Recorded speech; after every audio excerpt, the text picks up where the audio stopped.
So, hello guys, welcome to the show. Now, I do apologise. I thought I could just cram a quick biscuit down my mouth before the show started and failed miserably.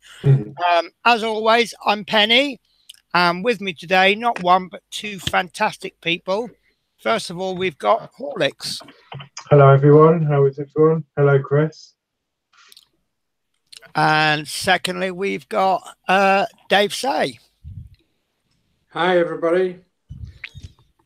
So, as you may notice, there is just a very slight change with Horlicks' screen. I don't know if anybody can notice it. Would you like to tell us all about it, Horlicks?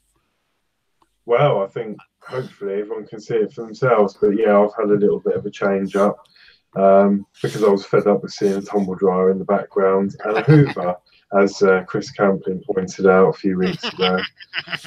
So yeah, it's got all my models here. I've got my R2D2, my DeLorean looking lovely here. Shelf for the Routemasters, but it looks a bit bare at the moment. And then I've got all my little freebies and my free gifts and other little projects that will go up on there. And I've got my blocks bus there with my working headlights on. Fantastic. So if anybody didn't think that Horlicks was a neat freak with OCD, now you believe him. So shall we crack on with the build?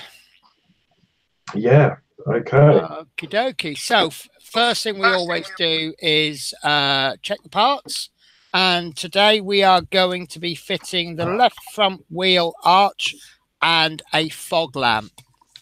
So would you like to call the bits out, Horlicks? Yeah. I will. Oh, I've just lost. Here we are. I thought I'd lost my little knife. Okie doke. So. I do love this new. I keep calling it a chopping board. Hobby mat. Just means I can just chuck the parts out and away we go. Right. Okay. So the first part is. Okay. So 32A, you should have a left front wheel arch. Okay. And just like last week, this is metal. And yes, you can believe it's metal, can't you? Now it's going to be fairly obvious which way round it goes, isn't it? Because this is obviously the inside and that's obviously the outside. There isn't one to confuse with another. Okay.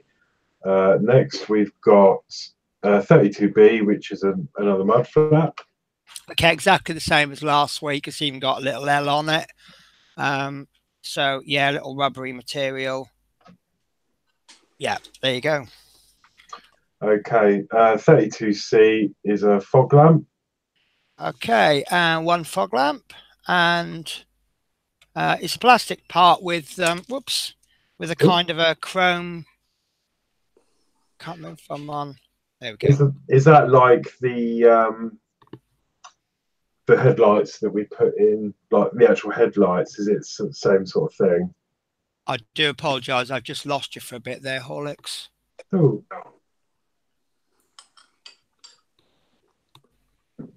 So what was it you said? Oh, is that the same as the headlights we fitted? Similar?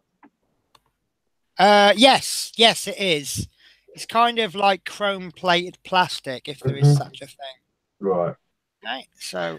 Okay. 32D, fog lamp lens. Okay, and that's that part. Now, mine is in good nick.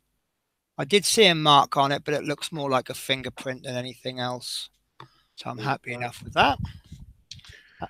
Okay, 32E. Oh, God, I can hear myself, actually. 32E, we've got an LED cable. Okay, and this is a green and red cable. Splits into two. It's got a little LED bulb on the end. And it's got the little Mark C1 on it. So I'm going to assume there's going to be a circuit board, and then this will obviously plug into port C1. So obviously I'm not going to take that tab off. No.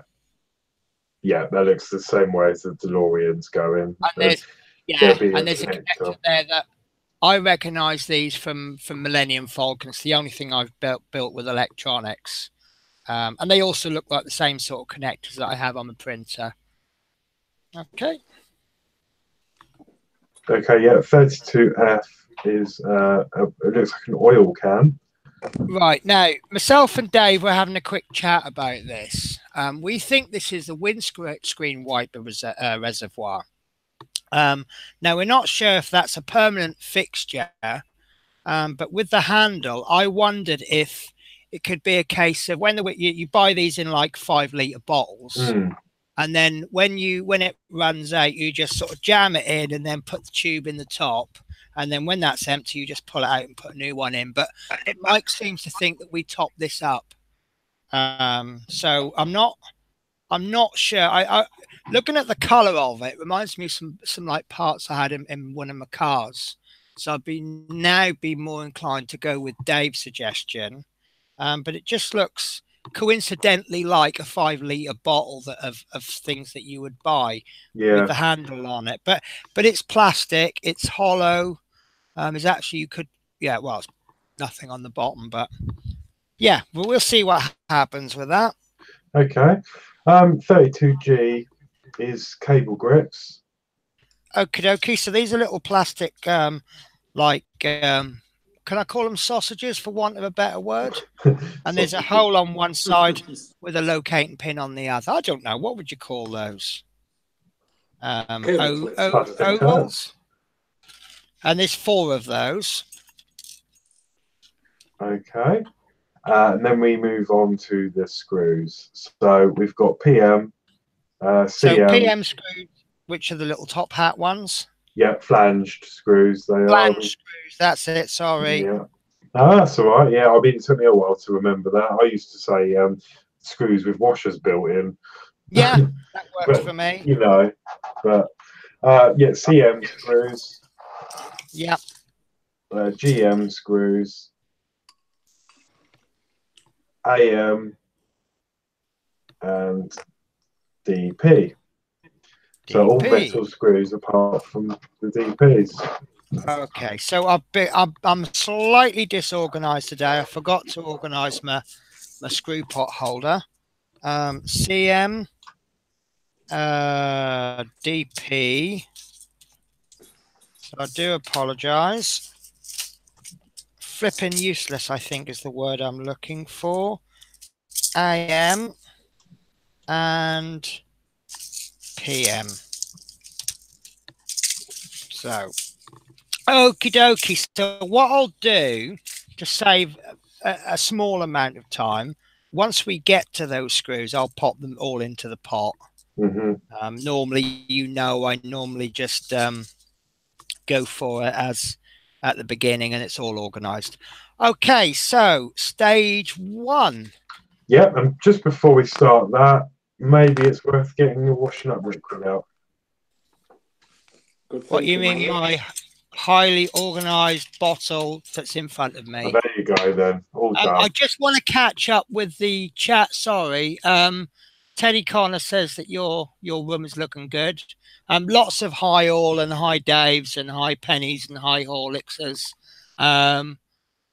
Stuart Sullivan says love the biscuits. I could always do a giveaway if you want. Yeah, I love those biscuits.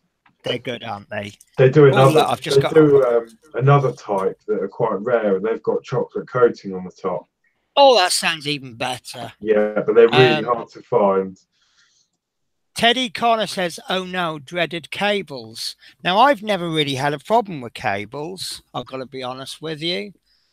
Basic Miniature Painting is here. Turns out Basic Miniature Painting is a local guy from where I used to live in Norfolk. And then Teddy Connor says that this part looks like the radiator overflow. So it could be, I suppose, couldn't it?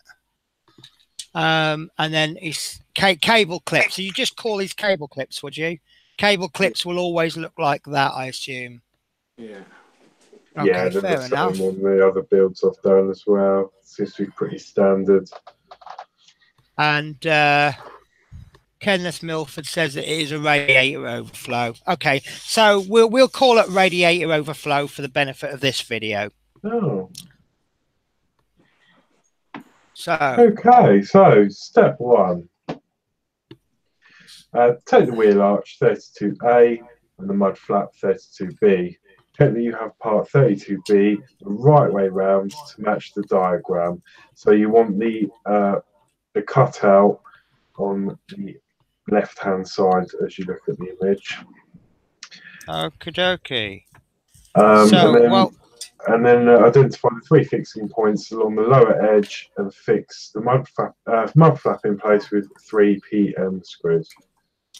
Okie dokie. Sorry guys, I'm just not quite as quick as I hoped I'd be. Yeah, I haven't even got my screwdriver ready. How bad is that? Okay, so what I've done or tried to do while you guys were looking at that, I've positioned the wheel arch the way I wanted it. So the mud flap's going to go at the back.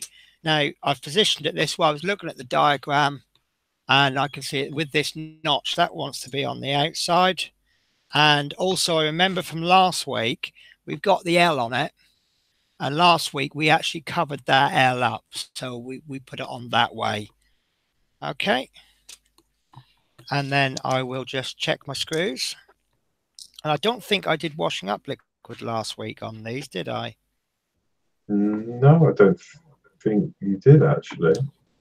So I will make up for it by doing it today. Do you need any masking tape on there this week, or are you confident enough to not bother? I'm all right with this. It's just fitting the actual... Yes. We'll have a look as we go, because I was a little bit worried. I mean, in actual fact, last week I didn't need the masking tape, but if I hadn't put the masking tape on and slipped, I'd have wished I had. So, right, so one screw ready, and I'm going to pop the screw into the mud flap. Whoops, I was a little bit heavy-handed there.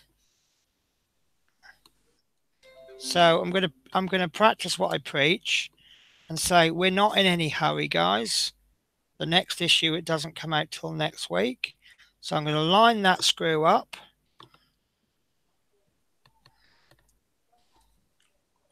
And then I'm going to gently turn just in case I've missed a hole. And I can feel that that's going in. So I've put it in just enough to grab. Okay. And then I will... Now, last week I did the outer screw. I'm just a little bit worried. Oh, actually, that's fine. Now, see, now I blocked my holes up with washing up liquid, so I can't see through the holes. So I'm having to do this by feel. Once you start doing it by feel, you run the risk of scratching it. I don't know if you can see there, but I can see that middle. No, it's hard to see. But I can see through that hole, so I know that that hole is lined up perfectly. And that's gone in perfectly. And just like last week, I'm not going to over tighten these because obviously it's going to push down. Whoops. That's what happens when you put washing up liquid on stuff. It makes it slippery.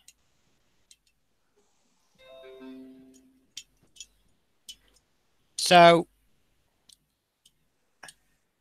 if the rubber starts to distort, see that one's just beginning to, I would say that's too tight. So I'm just going to loosen that off a bit. And you can see it's no longer distorted.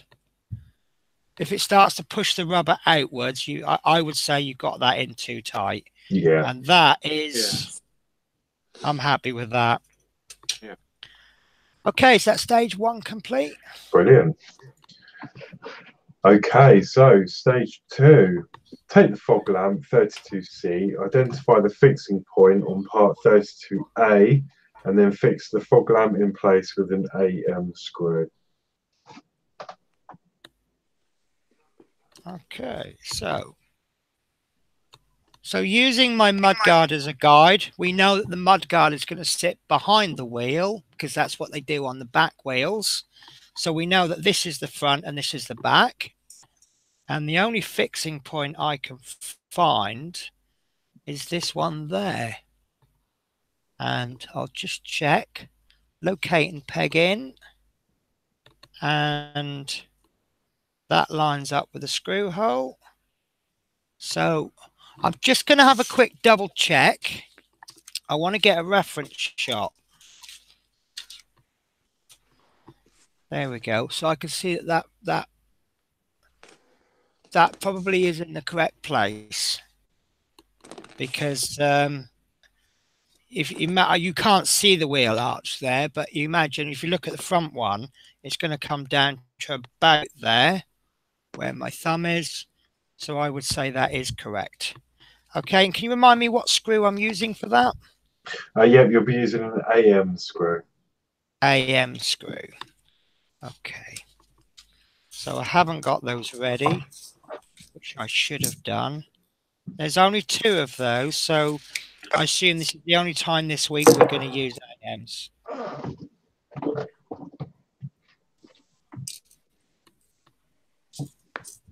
Right, so 1 AM screw.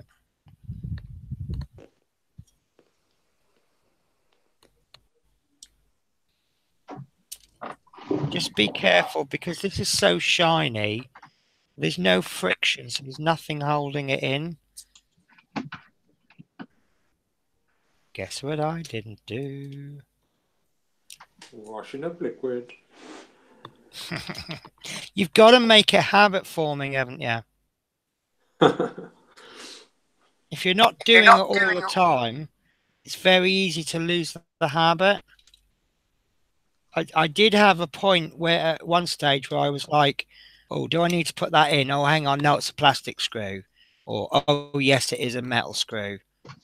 Right, I need to ask, actually, who is it that actually suggested the washing up liquid? Because I was doing one of my videos the other day on the Routemasters, and I've started using it, and it's absolutely fantastic. It is, isn't it? Well, I credit it to the 2 Daves. It's the 2 days, right? Because I was trying to think. I felt really bad because I couldn't remember who had suggested it. But yeah, really good idea. Really, really good idea. Donkey Milkman has put Lotus Biscoff, so the first thing I notice in this stream. Look, I'm going to hide them, right? They're mine. Okay? Well, you bet. If I ever come round and meet you, you're going to have to hide them because they'll be gone. Right. I'll get some in for anyone that wants to come round. Okay, so that's what I think I've got at the end of stage 2. Looks a bit odd, but it looks odd because it's not actually attached to anything. Okay. That's brilliant. Okay, so stage 3? Yeah, okay, stage 3. Take the can, 32F.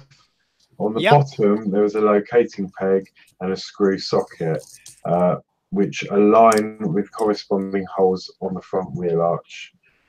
When you have the part 32F in the correct position, fix it in place with a DP screw. Okie dokie. So it looks like it's just behind the fog lamp on the ledge. There's quite a few holes here. But looking at the position of the locating peg and the hole, I'm sorry, I actually moved my light. I thought that was a better position, but I was wrong. Right, so there you go. So you've got a large hole there and a small hole, and it looks like that it's going to fit on there, which it does perfectly. Okay, so that's a DP screw, which is a plastic screw. So we're not going to whop that one.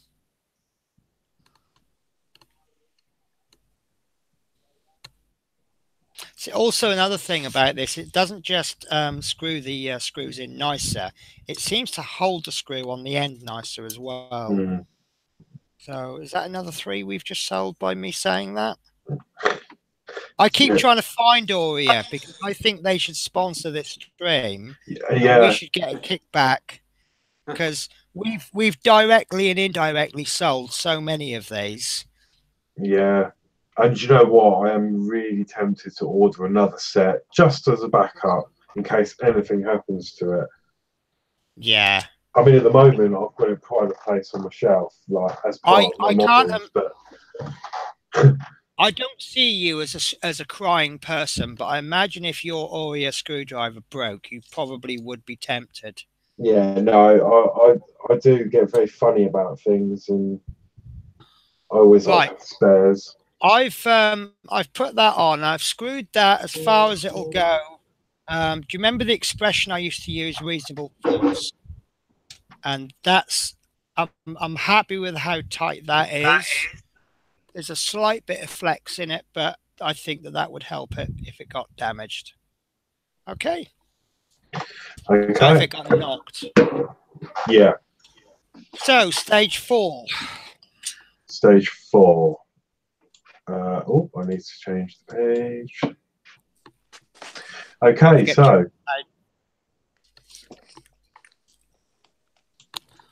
okay, quite a lot of information on this. Whoa. Wow, yeah, it's quite a lot, isn't there? Okay, so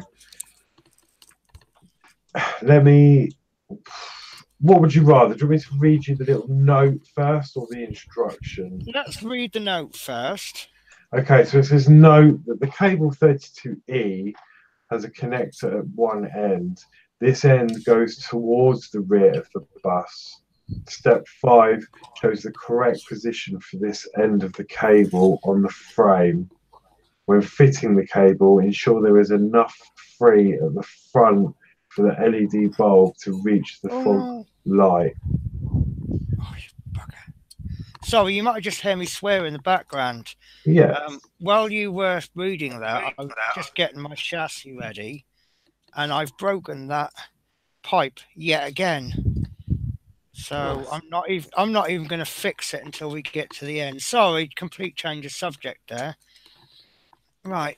Okay. Sorry. Carry on, Horlicks. I do apologise. No, that's right. Okay. So yeah, but basically, to summarise, that's just saying make sure the plug goes towards the rear of the bus, and there's enough length for the LED to fit into the fog lamp. Right. That's all that's really saying. So with that, you need to pass the LED cable along the inner edge of the wheel arch and through the notch near cam, circled in red. Right. Okay, and then once that is in place, it says identify the 3 fixing points for the wheel arch. 2 screw sockets on the end of the arch align with 2 screw holes on the frame. Right. The hole on the side of the arch aligns with the hole on the left beam. And then at the same time, there's quite a lot of information to do, so maybe do it in stages. Yeah, let's do it sentence by sentence, shall we? Yeah. Okay. I think it's one of those things that it looks like you're going to have to really take your time. Yeah. Yeah. So, okay, the first thing to do is pass the LED cable along the inner edge of the wheel arch and through the notch near the cam. Right. So that's going to go something along like that. So what I'm suggesting from what you've said there, you need to focus more on where the LEDs are rather than where this connector is. Yeah. I might just change that to fixed focus. Oh, that's good. I like that. Right. So can you all see that? Okay. Obviously, this is the front that way. So let's have a quick dry fit. So the fog lamp is going to be roughly where the LED bulbs are now. If you can see them there. It's not an exact position, but there's the fog lamp. That's where the wheel arch is going to fit. And I would say that's exactly that's the position that the fog lamp will be in. So pass the LED cable through the inner edge of the wheel. Oh, hang on.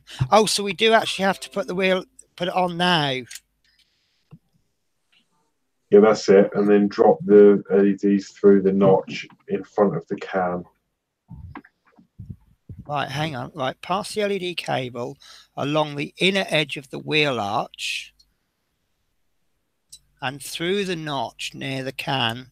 Ah, okay. So it's going to go, right. So this is the notch there. And you can see there that the cable connectors are going to go there. Yeah. Cable connectors, cable clips. So it's obviously got to go through there. Yeah. And this is where I've got to be OCD and get the cables nice and neat. And we need to leave enough to run under here. Yeah, and what I was thinking is, personally, based on other models I've done, I think there's going to be plenty of room for adjustment because the cable groups don't hold the cable in tight.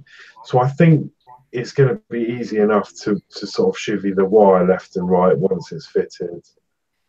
Right. So worst case scenario, what would happen? Like, I've just put this bulb not in tight, but I've just put it there just so it holds. Yeah. Theoretically, then that would mean that we would keep that cable. Yeah. Tell you what, I'll be honest with you. Now, I'm not stupid. I'm not necessarily Einstein intelligence, but it's taken me 3 times to read that to understand exactly what they mean.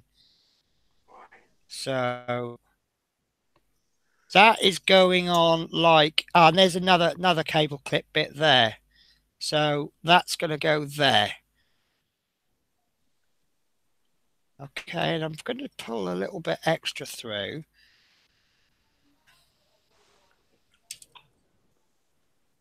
Oh, I've got caught in the engine. Right, I'm going to assume that this other bulb is going to go to the headlight. Yeah, that's what I was thinking. Yeah. Okay, right, so identify the 3 fixing points for the wheel arch, 2 screw sockets at the end of the arch, and end of the arch for 2 screw holes in the frame 17A. The hole on the side of the arch aligns with the hole on the left beam, which is round about there. Right, so that's gonna go something like, there we go. So this little bit there is going to be our line-up socket there. So I would say at this, as long as you've got these cables in this little hole there in the notch, you don't really need to worry about getting the rest of the cables correct. Like you see there, that I've got plenty of room there to adjust them. Mm-hmm. So long as it's gone through that notch, so that they don't, that doesn't nip the cables. Okay, I suspect I know what's coming next. Hold on the side. At the same time, fit the free end of the line 29I.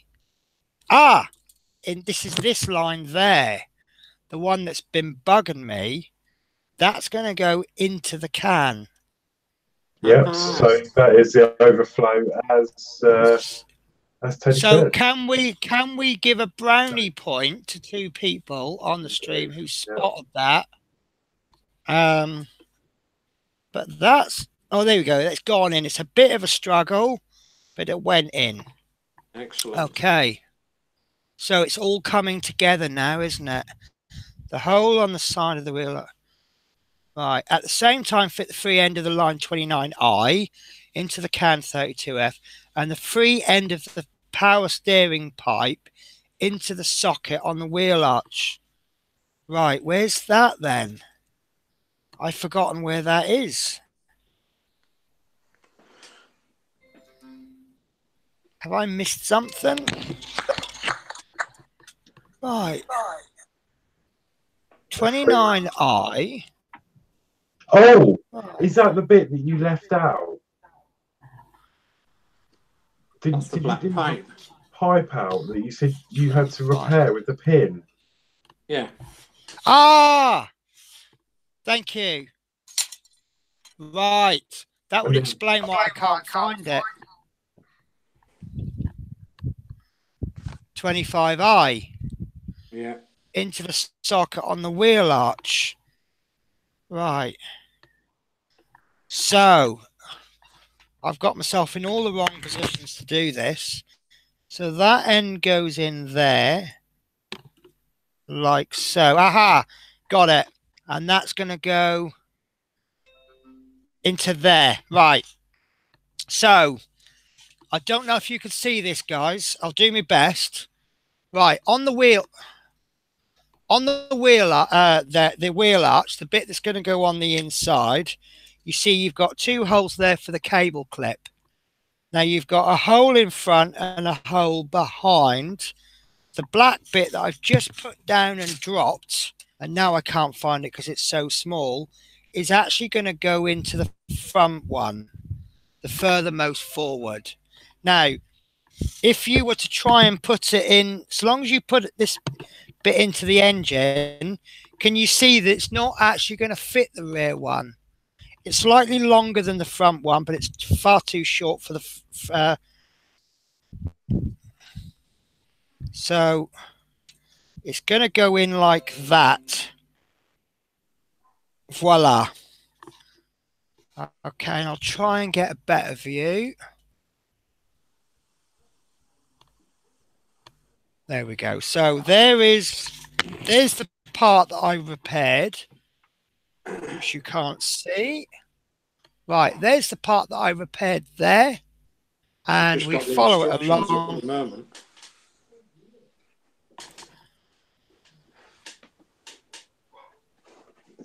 Yeah. Are you able to put a mouse cursor around over the... I don't know if you can't see mine now. If you put a mouse cursor on those instructions, Horlicks, well, yeah, lovely. Right. Can you see if you go left a bit, do you see the little red handle? That's it. Down a little bit. Can you see there where the black line starts? Yeah. That's the part that broke that I've had to repair. Yeah. Okay. And then if you follow that black line across, that's the other end. Now, can you just move that picture up a little bit? Just so we can see the wheel arch on the neck on the part 4. Right. Now, that's it. Now, you see, right. See, that's it. Lovely. If you can see the word GM times 2, now move your mouse down so it's over the screw. Now, follow the blue line all the way down till it touches the wire. There's a hole there. Do not put it in that one. Move the cursor to the other side of the... That's it. Roughly where the cursor is now is... In fact, actually, stop. If you move about 4 or 5 pixels to the left... Sorry, to the right. Sorry, other side. That's it. That's roughly... I don't know if you can see it. Look closely. That is actually the end of the cable. If you now move your cursor... That's it. Yes. Hang on, let me zoom right in. Sorry, it's a bit of a long-winded explanation. There we go.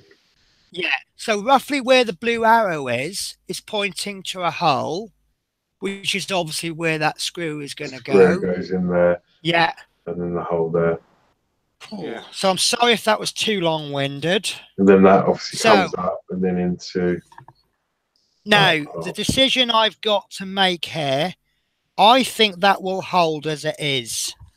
That bit there where my finger is a lot weaker than original because that's got a paper clip in. So I might be tempted to pop a bit of glue on it. But if you've got this piece and you haven't fitted it, now is the time to fit it, and you will not, judging by the feel of this, you won't need to glue it. However, I've got a feeling that when I put the screws in, it's going to knock that. So you probably want to screw down the wheel arch first and then put that pipe in. So, and that is in quite tight. So I'm actually going to remove it with tweezers. It's not even coming out with tweezers, look. Okay, look, plan B then. I'm just going to move it out of the way. So don't put that pipe in until after you've put those screws in. So, bit of whop. In fact, I'm going to put it on the screw because I can't seem to get it in. I can't position it well enough. Right, so we're happy with that wire. We're happy with that. We put, come on. That probably sounded odd because you couldn't actually see what I was doing, but I was just putting a drop of washing up liquid. I'm just going to have to move the camera slightly. Okay, so I'm only going to put that in enough till it bites. And then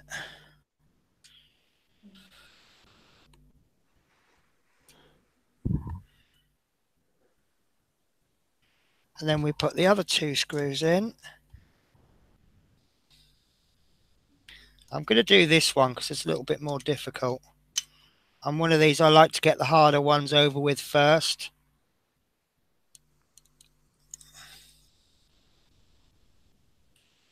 So my analysis of this so far is it is a little bit harder than it looks. It looked like it was going to be simple. Obviously, I get to look at the magazine before because I need to scan it in so that Horlicks can help. But I don't look at the parts. Right, so that's 3 in. No, that one hasn't gone in, so we'll double check that one. Maybe I've missed the hole. There you go, that's in. Right, so I'll tighten these fully. Whoops. That was lucky. Now someone else had said about there's a little bit of missing paint. And that is the case with mine as well. It's only slight. I don't know if you can see that. There you go. Just above there. Just around there.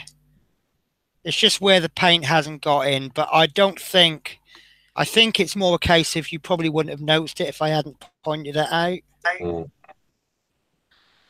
Sorry for my hands being in the way. I'm not happy screwing it this way, but I think that's going to be the best way. Right, that screw didn't want to stop, so I'm going to screw the others in to catch up. It could just be that it's got like a really tight thread. All right. Could also be that it's not even in. Oh, it's definitely going in because it's getting tighter. We've had a couple where it goes in nicely for a couple of turns, but it doesn't get really tight until a lot of turns, and that's actually the case there. Right, no, it's still not. Okay. Well, this is an interesting predicament then. It always makes me nervous when you like screw things into chassis, because I had a similar thing with another part work, and it's a lot of work to have a faulty screw on a chassis, because you know the amount of work involved if you need to change it. It scares me sometimes. The interesting position I've got here is that I can continue screwing these screws. However, look, that's in tight.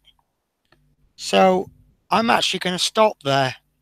There's no point going further than you know, if it works, then stop. Right, so I'm just going to, I don't know if I'm going to have to glue that in. I don't think I'm going to need to. Right, there we go. So I'm going to try and get my best shots here. I'm sorry that it's upside down. So there is my pipe that broke. And it runs all the way down, along there, goes into there. There's one of the screws I've just put in. There's another one of the screws I've just put in. And there's the screw on the front. And you can clearly see oh, hang on, no, you can't clearly see. There. You can't get that screw in with that pipe in the way. You've got to move that pipe out of the way. So, and there's the radiator pipe going into the the can. Oh, okay, guys. So I'm happy with that. If you're happy with that, so yeah, I was gonna say brownie point to Kevin Milford and to Teddy Connor for spotting that they were radio overflow pipes, radio overflow. So this is why I like group builds. You know, we don't all know everything, but between us, we know a hell of a lot. Yeah.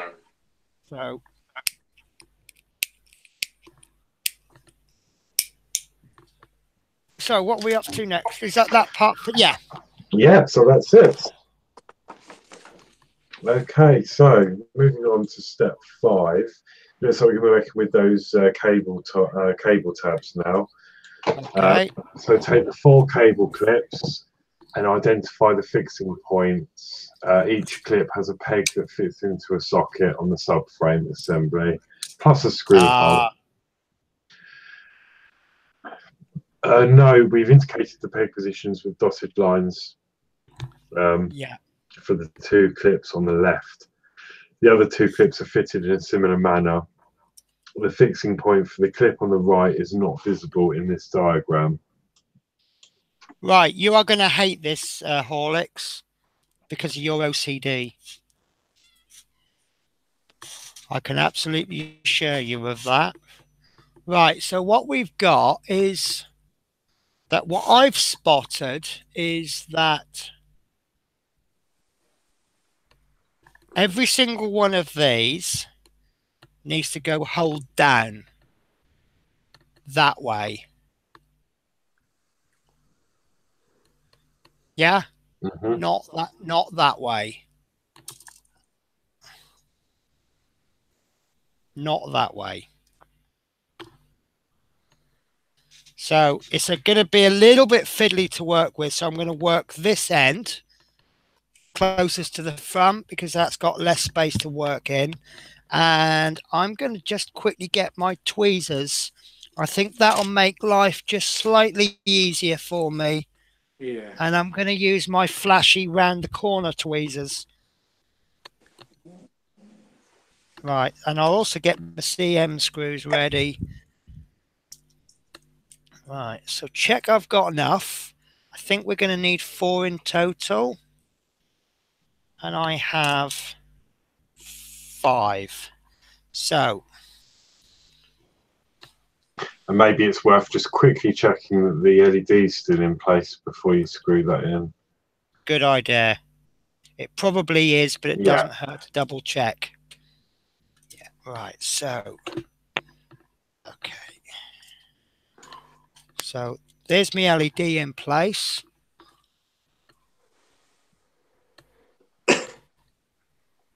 You see, I've not pushed it in fully. I just want to just hold it.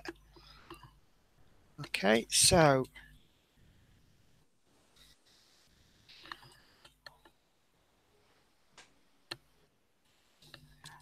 it's getting really fiddly now, isn't it? Very wet, well, though. Right, so we said hold down.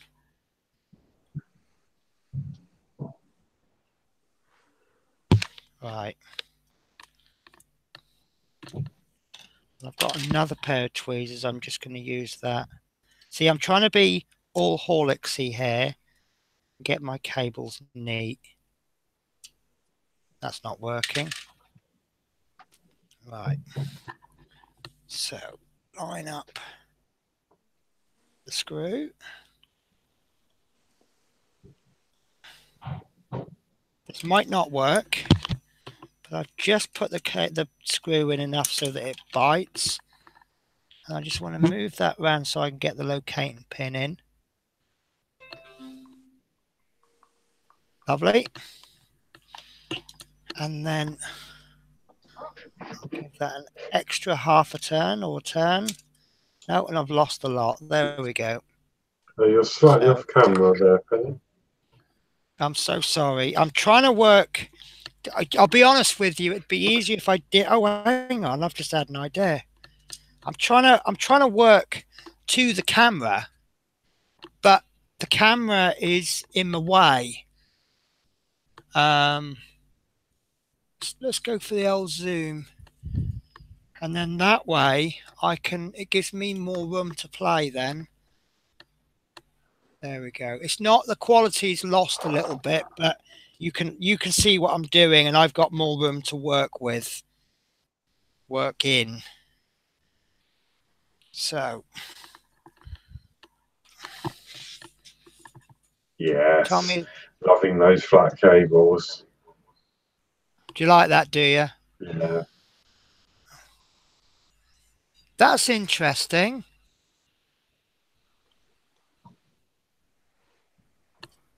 No, that's right, ignore me. Do you like my flattening of the cables then? Yeah. Not that you're going to see them, but you know that's there. So. Well, this is it. I mean, one of the things we talked about in wargaming is when you get like figures that have got shields, and the question is, do you paint the inside of the shields? You're not going to see it, but a lot of people have a very fair argument to say, well, I paint the inside of the shields because I know it's there.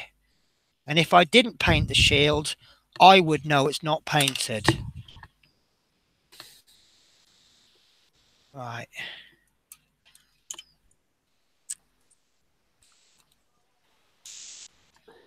Oh, that's coming out. That's falling out. Whew.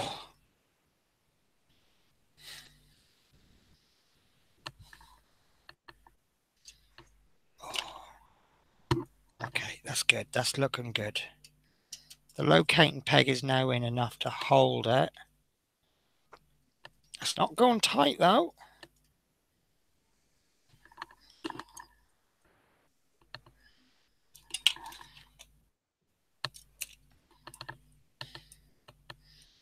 I'm just going to try and push this peg in a little bit better without... That's better. The plastic on the locating peg was just a smidgen bigger than the hole. So I just kind of forced it a little bit. I think there was probably a little bit of flash on it. Right, I'm really happy with that cable.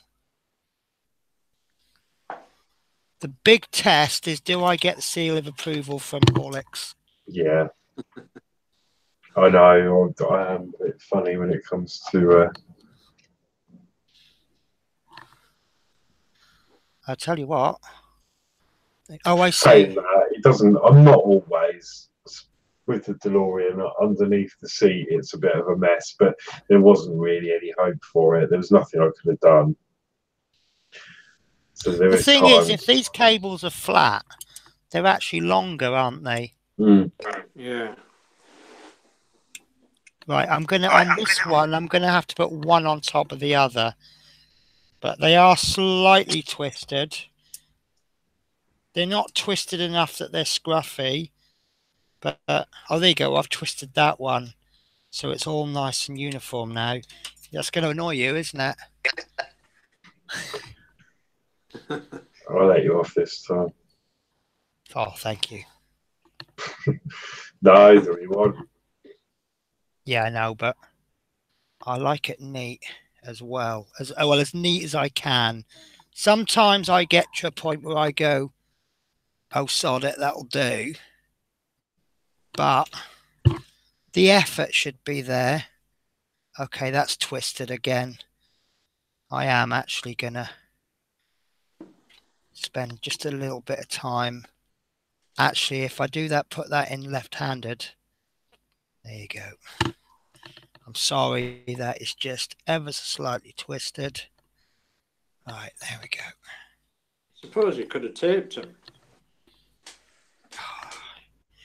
You and your good ideas, Dave, when I'm halfway through a stage. Oh, I've just dropped a bit. There it is. Yeah, that's good. You could have used like a little bit of black electrical tape or something. Yeah, and that would have hidden them up completely. Or I could have Loctited it in. Yeah, that one went down like a lead balloon, didn't it? Right.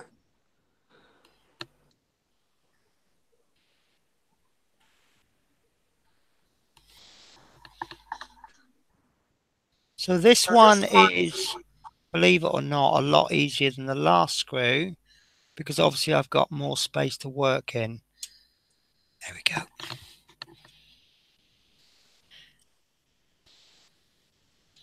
Now, how much? Right, I'm not going to do that fully tight. I'll tell you why. I'm doing it enough so that the locating pin remains in. What I'm noticing here is that one cable seems to be getting longer than the other. Oh, sorry, you can't see that. Right, one of these cables seems to be getting longer than the other, which suggests to me that I might have to pull them through. There we go.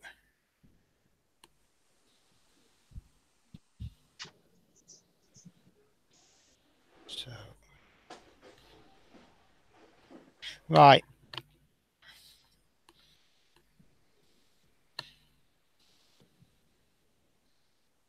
Oh, that's why I can't get them straight.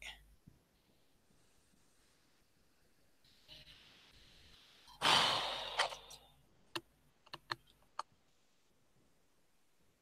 okay, that's that. I'm going to have to do that.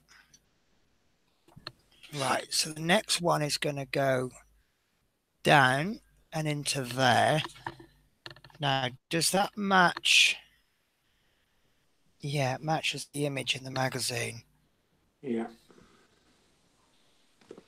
Yeah, it does.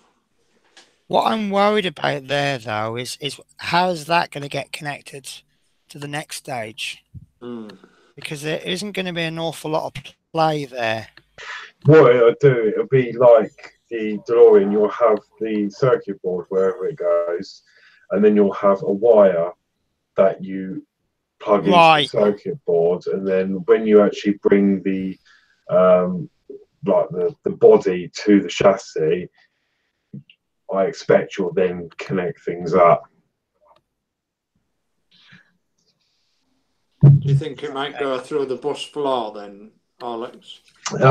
Maybe not necessarily through the floor, but it'll be there'll almost certainly be another end of that, and then they will connect near the end. Yeah.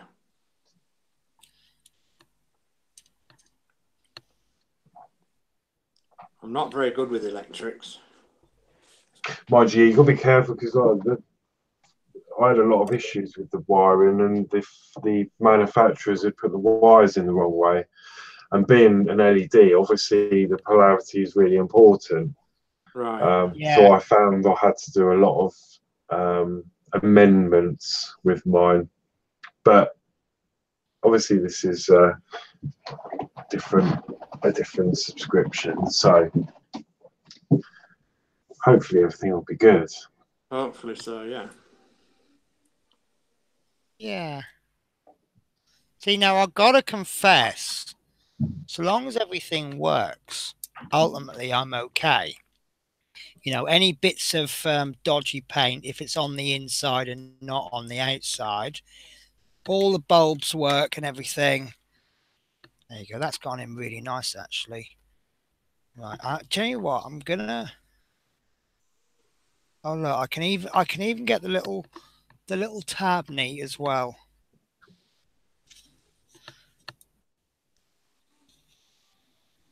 So I am actually going to tighten these screws up because if I need more cable, then at least I know how to, you know, I know where they are to release them, pull some more cable one way or the other, and then tighten them up again. It's the only thing that I do worry about is not having enough cable.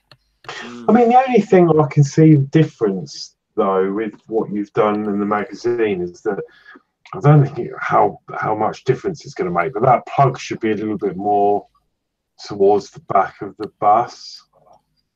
That's what I was thinking, but I did just pull some backwards. So this is why I've got them loose. Oh, this one's a bit of a struggle.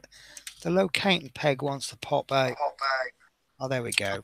So I can now actually, while I was doing that, I caught this with my finger, but I'm going to leave that out for now.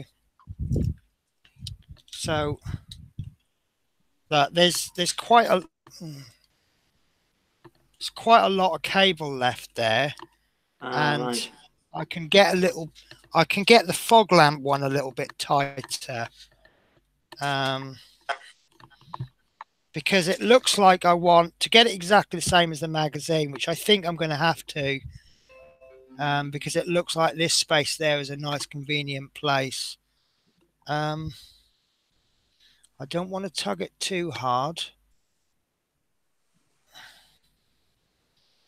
There we go.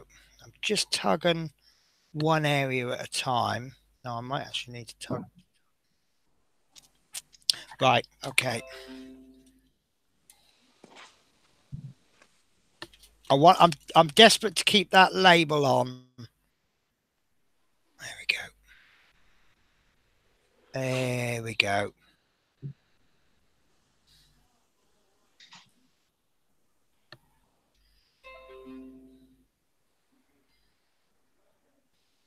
Sorry, my Facebook is going mental. And it's a group chat that I'm in. It's going absolutely mad, and I genuinely can't tell you why.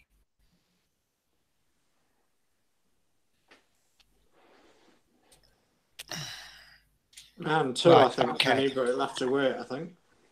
What's that? I said man two, but I think it'll have to wait.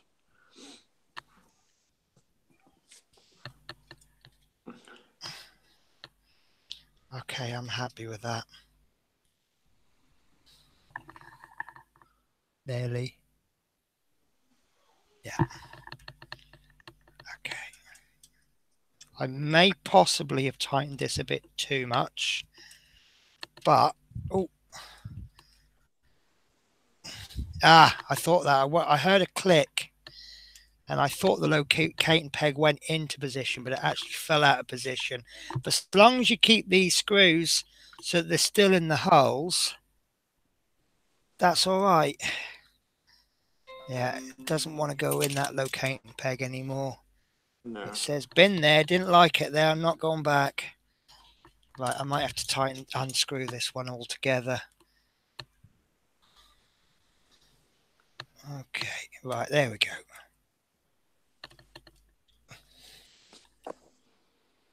Okay. So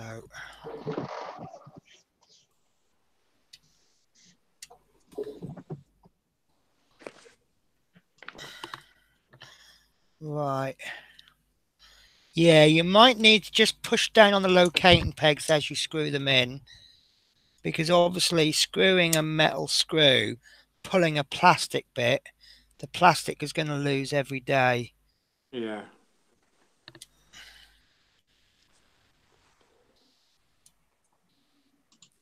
That wire is actually, the bit in the chassis isn't going to go down tight. It's going to go down neat, but it's not going to go tight.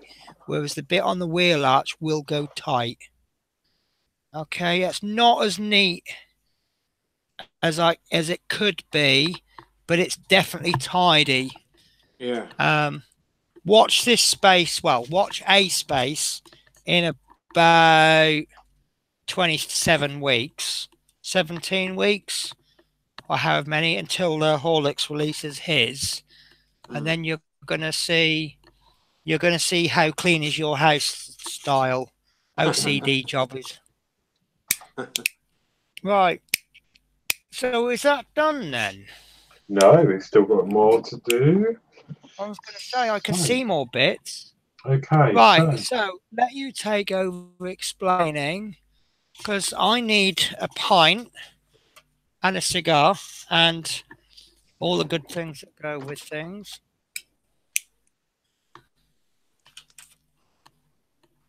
Okay, so you need to turn the subframe assembly on its side so that you can see the back of the fog lamp.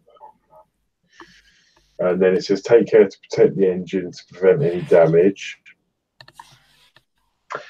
and then fit one of the two ends of the LED cable into the back of the fog lamp. And it doesn't specify which one. No.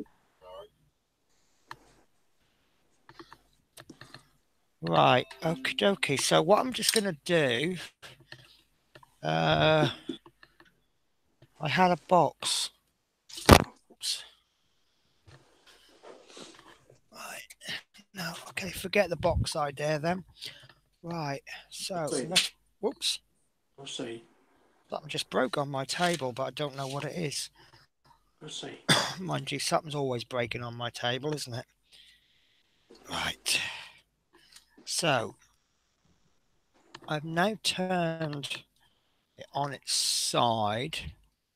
That's not going to work, is it? Right, there is one of the LEDs. No, can't find it. There we go. Oh, playing chase the fog lamp here. I shall zoom that back out again. Right, so there you can see the fog lamp. So what we're going to be doing is, I'll just get my instructions as well. Okay, so that's going in. Let's get something soft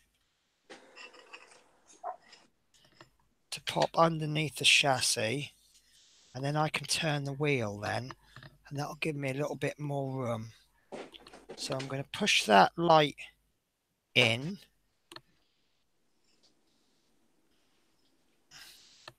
And I actually don't think I've given myself enough cable. I'm scared. It's a tight fit.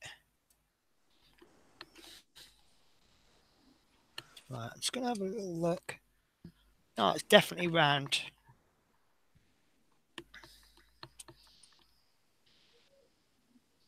Right, I'm going to have to give myself a little bit more cable. Right, so what I would say is, whereas I tightened those cables down, don't leave them loose. Looking at the instructions, their cable looks rather tight, doesn't it? Yeah, it is tight. What I've done is I've just pulled a little bit more through. If I hadn't tightened those connectors down, that would have pulled through a lot easier. So I'm thinking I've just squashed that. Don't prop it up with a kitchen roll. It doesn't work. I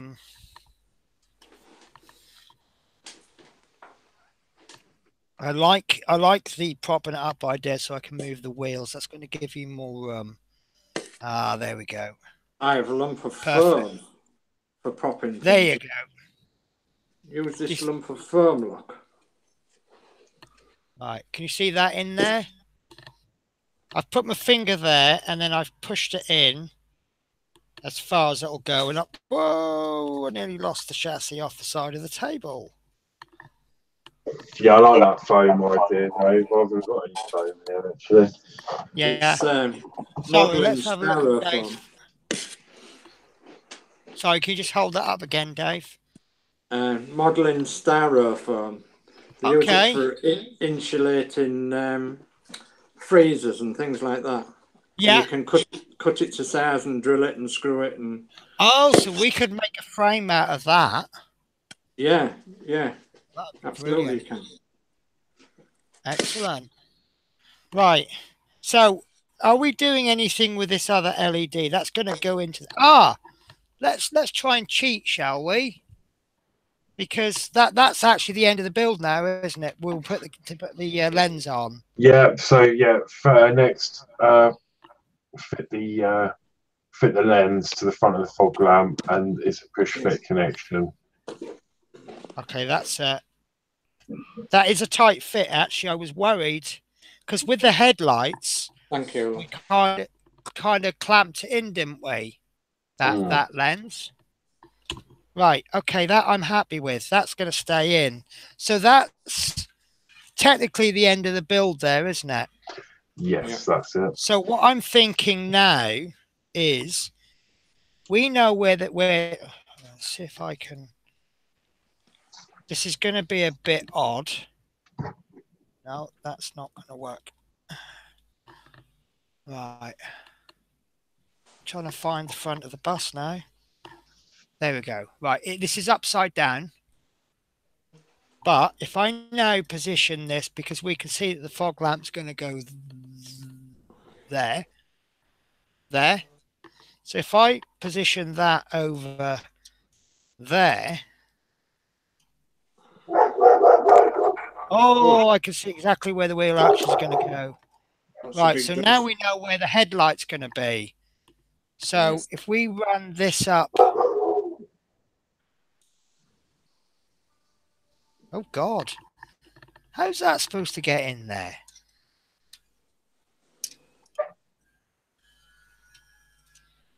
Through the bonnet. Oh. It's how to run it in. It's going to have to run in like that. Oh, poor old Paul. He's just in time for the end of the build. Might have to do it with tweezers. No, that's fine. It's just making sure I've got enough. So I'm going to hold this there with my finger. Then I can pull some of the cable back. Obviously, it'd be a lot easier if I haven't tightened it up. There we go. So now I've worked out roughly how much we're going to need. I can now go back in. I can now tighten these up because I've pulled out how much cable I want. And then I can just pull it all along. Like so.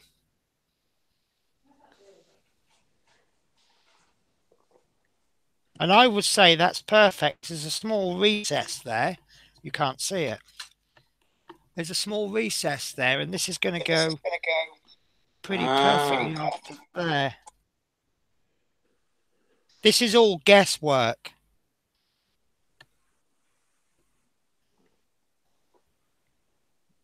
There you go. Very good. Oh, that was harder than it needs to be. But, right, okay, my little cable's fallen out. So I'm just trying to get in close there. There we are. So, why do I make life so hard for myself? So this little part has fallen out again.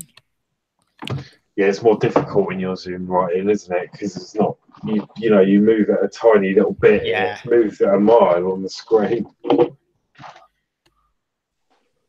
There we are. I actually missed it altogether. So I think in my particular case, I'm going to have to glue that in because the paper clip that I've put in is actually smaller than the hole. Yeah. What I perhaps should have used was either a brass rod, which would have been bigger, or used the paper clip with a piece of rubber on it. You know, you get the coated paper clips, and not remove the coating. That particular one was a coated one, which I removed the plastic coating. Or even like some shrink tubing, like they use on the LEDs. Yeah, that might work. So let's pull this right out, so we can perhaps try to get a look at. I'm going to have to zoom it back out again as well. So this is what we've got after the end of this week. Oh, I thought my wheels had gone completely out of alignment. Right, so I still have this bit, which I'm going to put back on. Right, and it is, see, in the earlier editions, we like to have this little play and speculate, but I'm more and more reluctant to now. Right, what I'm going to try and do, so you've got my messy desk now. I want to just pull this up so that you can get to see. Let's move it this way. So that's what it now looks like from the front. So when we come to put the front on, it will look something like that. Wow.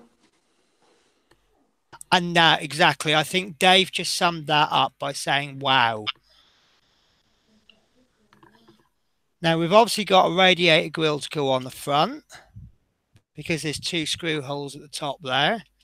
We have got, on the back of the wheel arch there, just above the mudguard, I'm not saying that this is the way it's going to go, but it coincidentally lines up with that hole there. Yeah.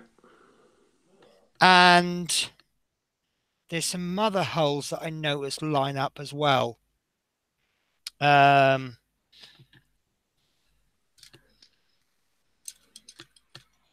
can't remember. There's a couple of holes there that line up, but yeah. Right. On the top of the wheel arch, I don't know if you can see. Well, there, you've got 2 holes that go all the way through. And you can actually access those by turning the wheels. If you turn the wheel that way, you can get the front one. Sorry, there we go. Can you see the front one? Yeah. And then if you turn the wheel the other way, you can now access the rear one. And I'm not sure how this is going to go, but that will line up there and there. Super. So that's obviously going to attach. Well, I say obviously, nothing's obvious with this build anymore, is it? Because they keep surprising us. But that is going to look something. Oh, that's going to be tricky to get on. It's a little bit fiddly, but there we go. That's on. And that's on. So that is, I think that's what the front is going to look like from the side. And that's now looking special, isn't it? Superb. So I'm going to see how long I can keep the front on there for. Anyone wants to speculate how many seconds it's until it comes off? Ping. Now, I also have, I'm going to pop this other bit back on before I lose it. Can't remember which way around this goes. I think it goes that way. Yeah, there we go. Now, I've also got some more battle damage. There's a pipe there. It's actually snapped off, but that's easily fixable. Exactly the same way as I fixed that part in issue 25. And I'll drill a small hole into there, and I'll just pop the end on there. So so I'm not even going to fix it yet, because if I fix it, it'll give it another chance to break. So we'll fix that when it's done, when it's ready. So, there we go. Are we happy with that? Yeah, that's really good. Quite a lot. It's quite intense, that one, wasn't it? It was. It really was. So, sorry, guys. Just bear with me a sec. I'm just going to pop this back on the shelf. It's got to the stage now where I want to get this back on the shelf as quickly as I can, because once it's on the shelf, it tends to not break any further. It won't, it won't break. That wheel arch actually looks like it's going to stick. Yeah, it does. It sticks out further than the body. Let me just switch. God, I look awful close up, don't I? There we go. Right. The wheel arches in real life stick out further than the body anyway. There we go. Yeah, that's right. This is with the screws lined up and it's not quite lined up on the. There we go. That's how I believe it's going to. Now that's quite a lot out. There we go.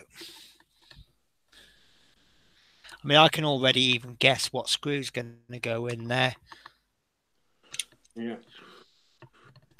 Right, so do you two guys want to carry? So yeah, Dave. Actually, yeah, Dave. What have you been up to this week or this month? This month, yeah, quite a lot in the month, I suppose. I'm just having a hernia putting this back on the shelf. Oh, yeah, don't get an hernia doing that. Oh. Yeah, no, we've been quite busy on our builds, really. Christine's been busy on hers up to 27. And I've been busy on mine up to 30. Right. And I, like everybody else, 29 was very interesting. Very interested indeed. All them little pipes on the engine, etc. All the little injector pipes. I actually broke one, and I remade one out of a bit of soft brass wire, and I bent it to the exact shape that it should be, and replaced it. So I've got a brass coloured one, which I'm not particularly bothered about, because I'll just probably get a black Sharpie and colour it black. Yep. But I'm very tempted to make the rest of them brass wire, because it just looks superb. Right. So I'll decide on what I'm going to do there before I get to this front wheel arch job. Because obviously, it sounds to me like you're going to have to send us pictures, because that sounds really interesting. Yeah, I can do that, no problem.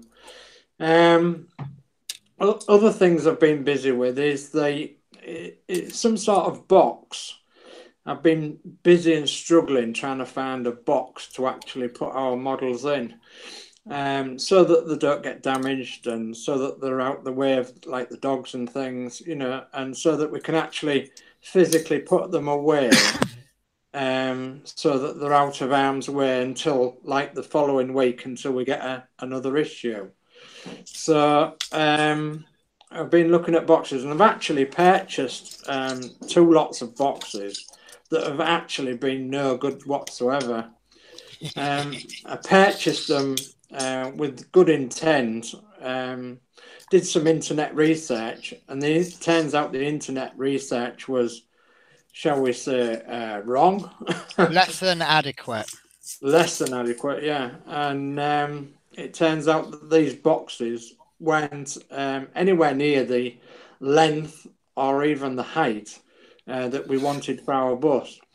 So if anybody out there can come up with a solution, a carrying case or a box or a metal tin or a wooden box or something that we can actually store them in, 2 separate ones or 1 big one, whatever the solution is. We all know the dimensions, or we should do from the site, and that is they're 27.5 inches long, they're 14.5 inches high, and they're 8 inches wide. So if we can get a box, and if I could line the box with, you know, something like this foam, it would probably save them from any scratches or anything. Because what do you think? Challenge accepted. My brain's already ticking. I knew it was. I could see you sitting there, and I'm thinking, yeah, his brain's ticking. I don't know whether they still sell them. Like B&Q sold. It was like a wooden shoe box, if you like, with hinges, and you could like open the lid, and that, I think that would be a perfect size, because they're not too big, but they're not too small. Yeah. And it was like a B&Q value one, but I don't know whether they still sell them. In fact, I'm going to have a quick look for you. Well, thank you. We actually went into B&Q looking at plastic boxes, but they didn't have anything suitable plastic boxes wise. We've been all over the place looking on the internet and what have you, but you can't really get a good look on the internet, you know, physically. You can have the outside measurements, And what we've learnt is that some of these boxes, you measure them from corner to corner and not across the whole of the box. So, and of course, when you get a measurement of corner to corner, you think that measurement is right until you learn that there is corner to corner measurement. And of course, then it's totally wrong. So, and another thing we've been doing this month as well is I've actually ordered and got some paint, and because you know that our two builds are going to be painted, and I've got some paint, just a little bit of paint to try, and I'm going to actually experiment tomorrow. That's if the weather's right, by painting some of the wheels. So watch this space. That'll be fun. Do you mind if I just go through the comments? Sorry, we kind of neglected the comments. And then what I'd like to do is bring up the picture of the completed build. And then we'll have a look at next week. Yeah, that'd be great. So I'm going to pick it up from Kenneth Milford saying, thanks for the brownie point, Penny. And Teddy Connor says, yeah, thanks, Penny. Teddy Connor has suggested, and you're not the first one to suggest this, so it might be a good suggestion. To disguise the wires, if it bothers people, you can always black tape them or black paint them. Chris Campbelling has said first words by Dave, which I think is reference to when you went, oh, wow. And Chris Davies, anyway, to do this easier as once I get my next 4 issues. Teddy said extension wire. Now, we shouldn't theoretically need extension wire because they should be giving us all the parts that we need. Dave Mills says, I think the wires will work up the channel to the rear of the bus. And Teddy Connor says, by looks of things, the way they go, interior lights plug into that plug then into the board. Looks like it's all going to be sandwiched between the floor and the chassis. I think you might be right there, Teddy, because the chassis is very flat. And then obviously the floorboards are going to go on top. And I wonder if there'll be like a small gap of, say, 0.5 centimetre, just big enough for things. And there's convenient recesses as well. Wow. Yeah. Love Mini says, tough build. Poor old Paul, just in time for the end of the build. Teddy Connor, I hope you're wrong, but Teddy reckons that the front wheels will have to be removed. We've already taken them off once, haven't we? So Penny, pass it through upwards above the fog lamp. Perfect. Brilliant build, Penny. Oh, cool. Through the wheels would have to... Thought the wheel... Okay, good. Okay, so right, yeah, Teddy must have said that before I moved the wheels. But yeah, looking at where the 2 holes were, you notice I moved them. Moved them that way to get to one and then moved them to get to the other one. So Stuart Sullivan's very happy. Well done, guys. Teddy says, looking good, Penny. It's coming together now. Dave Mills says it looks good with the front on. Dave, can you put some pictures on Facebook? I guess you're going to anyway, but yeah, Paul's interested. Love Minis has suggestion, why not make your own box with foam core poster board? And Chris Campbelling is uploaded his 3D printer build videos. Now, it is technically a change of subject, but if you haven't subscribed to Chris Campbelling, I would recommend it. He's doing a very entertaining build. What you up to issues or pack 7 now, which will be about 28 stages. So he's over halfway through building the 3D printer. I've been watching every episode, and it really is coming. It looks like a printer now, and it's looking quite exciting.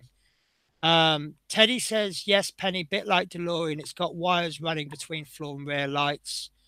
And then Teddy said again, yes, Penny, sussed it. Wheels don't need to be removed. Thanks. Thank you. So, can I tell you a wonderful story of a person that will remain nameless? Chris Campbell's just finished pack 8. Last week, the end of last week, which was the final bit of my holiday, I went to see someone to help them with their build.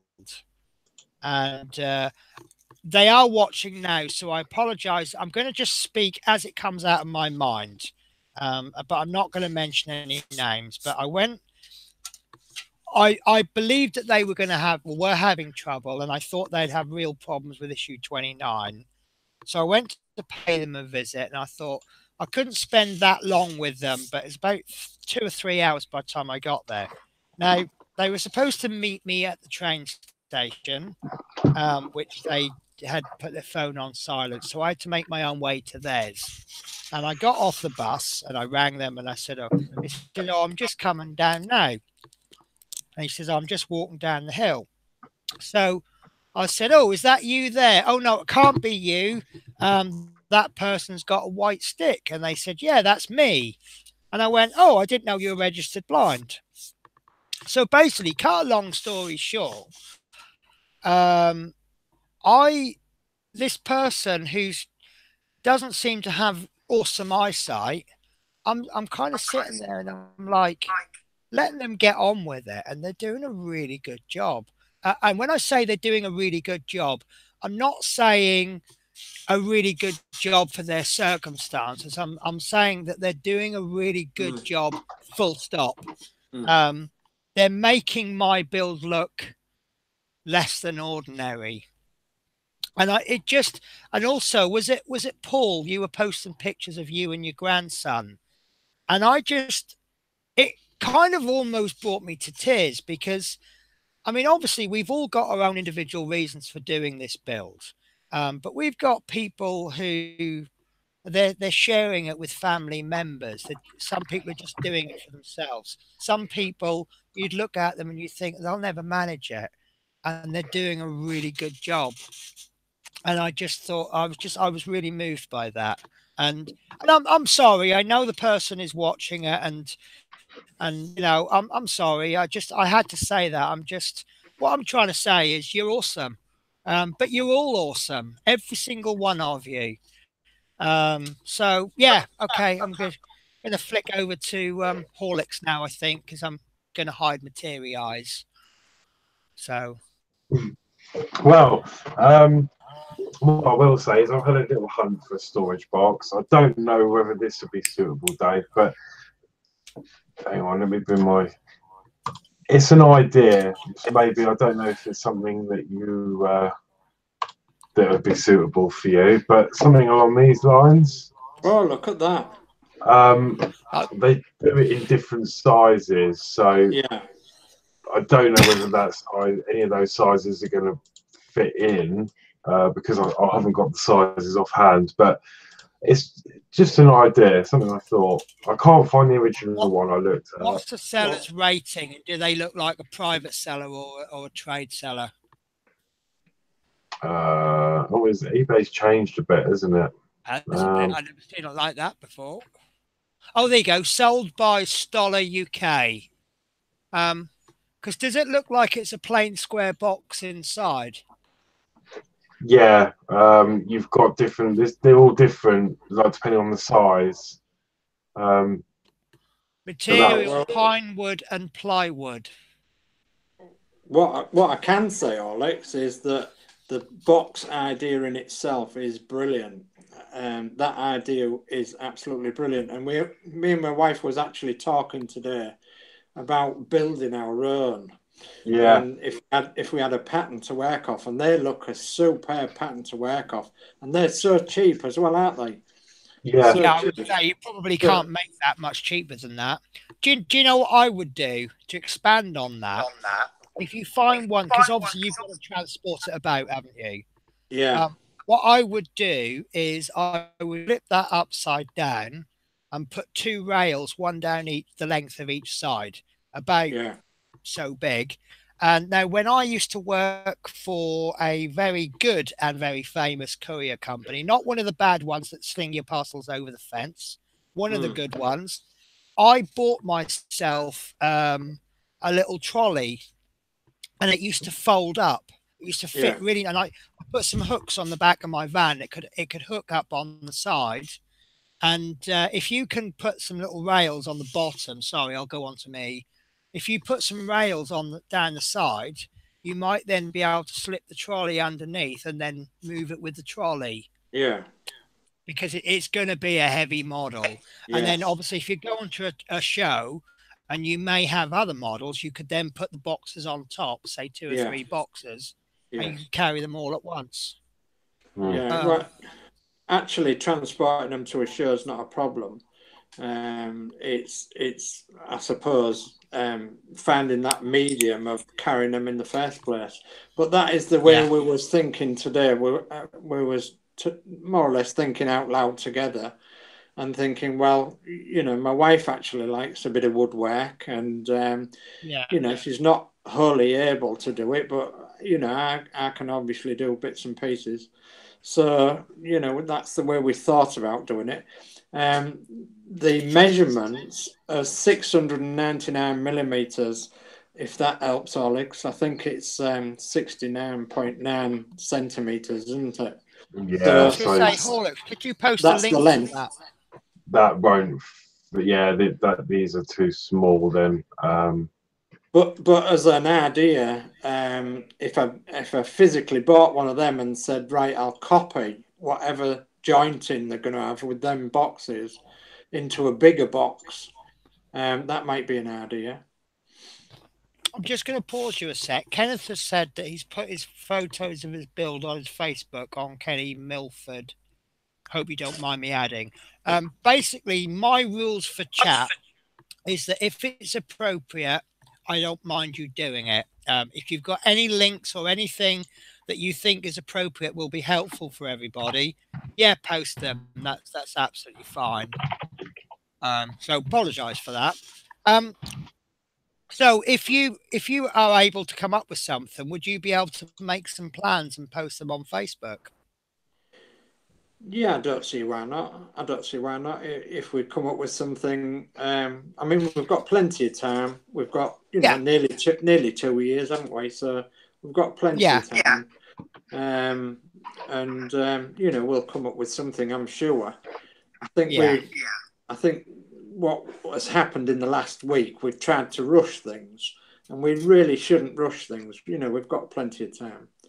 And I've got plenty of spaces in the house to actually store models while they're being built. It was just the fact that we wanted, you know, out the way for like Christmas and, you know, things like that. So, yeah. So while you guys are looking for that, I'm just preparing something else that I want to show you. I will be with you in a second.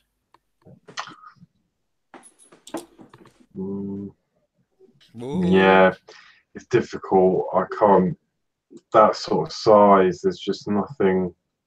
It's just, most of these are just too short. So yeah, I think that is the way forward. Yeah.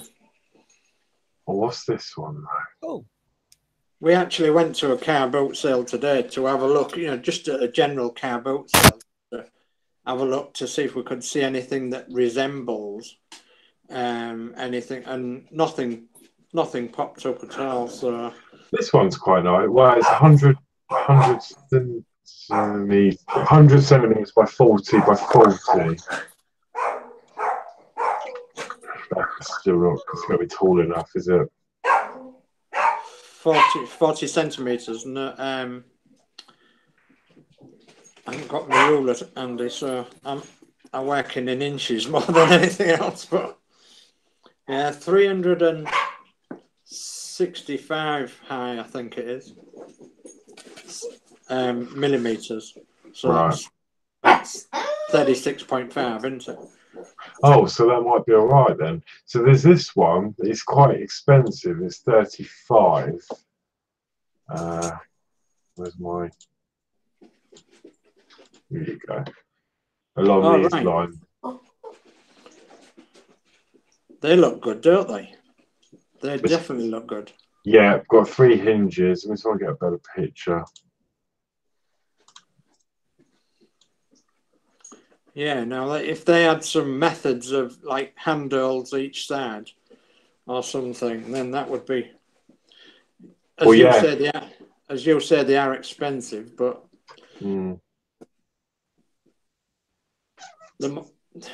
the model's expensive, isn't it? So.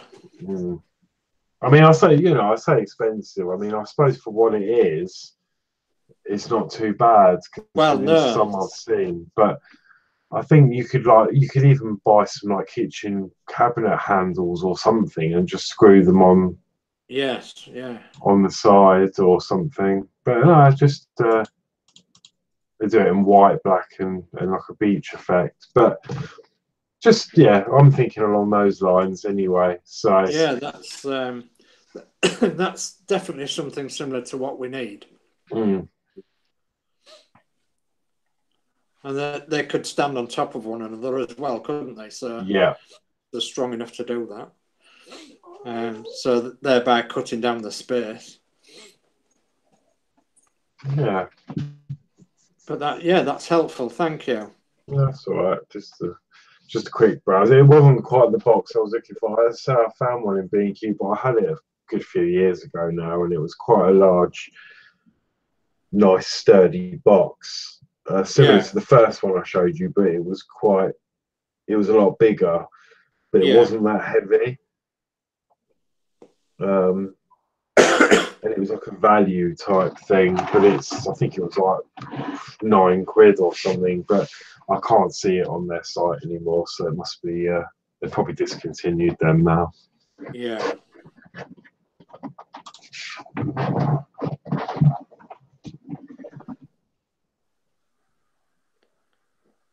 Have you nodded off, Penny? Oh, I can't hear you, Penny. Can't hear. It's because I forgot to take the mute off.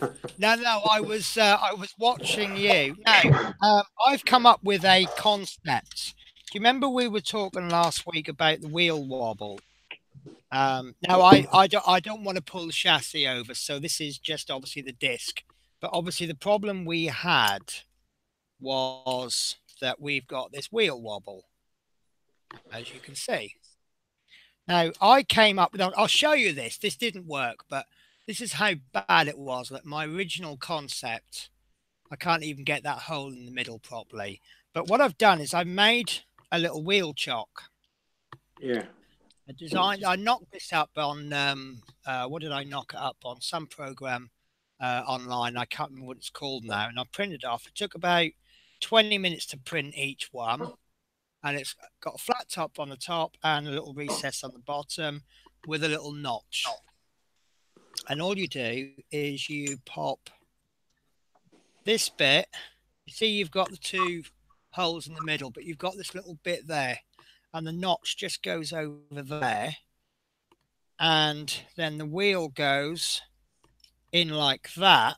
And it holds. It'll still wobble because I haven't got the screws in. But it eliminates a lot of the wobble. The only drawback is because you've now put a solid lump of plastic, it causes a bit of friction. The wheels still turn, but you reduce the wheel wobble. So I'm think I'm going to work on that. I've done about 3 prototypes.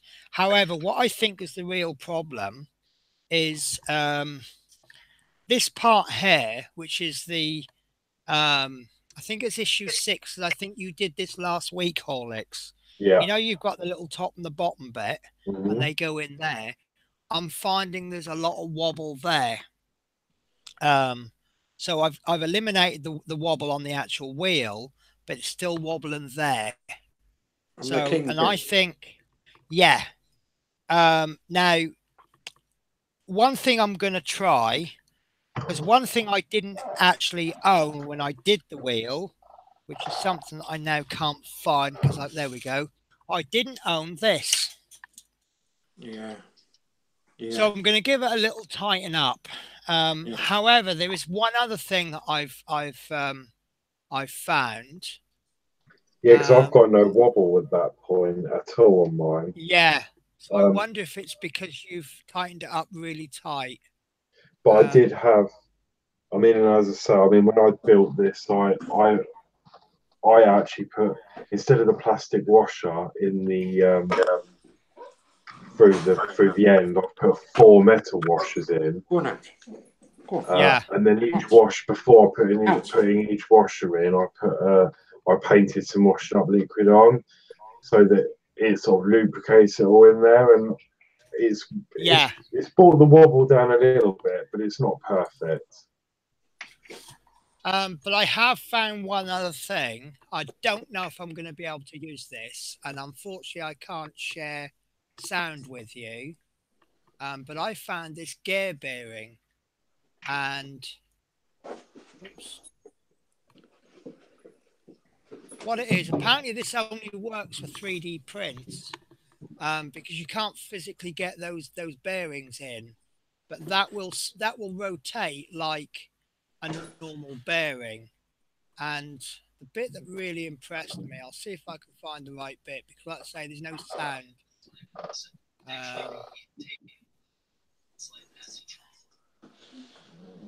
There we go. Oh, no. Sorry, guys, I'm really bad at. Right. So this is it on a spill holder. And what he's now going to do is he's going to rotate that with the drill. There you go. Oh, wow. Yeah. So I'm wondering if I can bring the middle bit. Oh God, this is how tight this is in there. Right. If I can bring the middle bit up to go all the way down to there, and the on the other side, if I can bring it down to come onto there, what it will do is squash into there. But one side is touching this bit, and the other side is touching this bit, so it will then freewheel. Yeah. Oh, Teddy Connor has said that the hole in the wheel is too big for the spindle, just needs a collar. So if I popped a little collar in there. But Horlicks, you had an idea, didn't you, that worked quite well, which is really, really simple. What was that? You put extra washers in, didn't you? Well, yeah, that's what I was said there, and I put 4 washers in, but I've still got a bit of a wobble. I've still got a wobble, but it's not as bad. But right. Yeah, I think by what I could see, yeah, the spindle was just slightly too small for the hole. Right. So if it just had a slight collar on it. Right. So we either want a collar in there, or we want a collar around there, or a combination. Maybe even a little bit of masking tape or something. I'm wondering if we wrap like some masking tape round it once or twice, then pushed it in. Whether that would fit. Oh, there you go. Maybe something along those lines, perhaps. Yeah. Because it's not going to be used like, well, for me, I'm not going to be, pushing it around the floor. No, I mean the collar that I've done, it doesn't freewheel in like that, but it still rotates, and for the purposes I'm going to use it, it's still perfect, or still works well. But yeah, we'll give it a go. The model itself is not designed to be pushed around the floor, so no. This is what I've said with a lot of my builds. If I was building this for a child to play with, I wouldn't be happy with that. But because I'm building a display model, I might have put too much masking tape on there, and I know it's too long, but yeah, it's way too many layers. So if I remove a little bit, say that much. Don't do it like this, kids.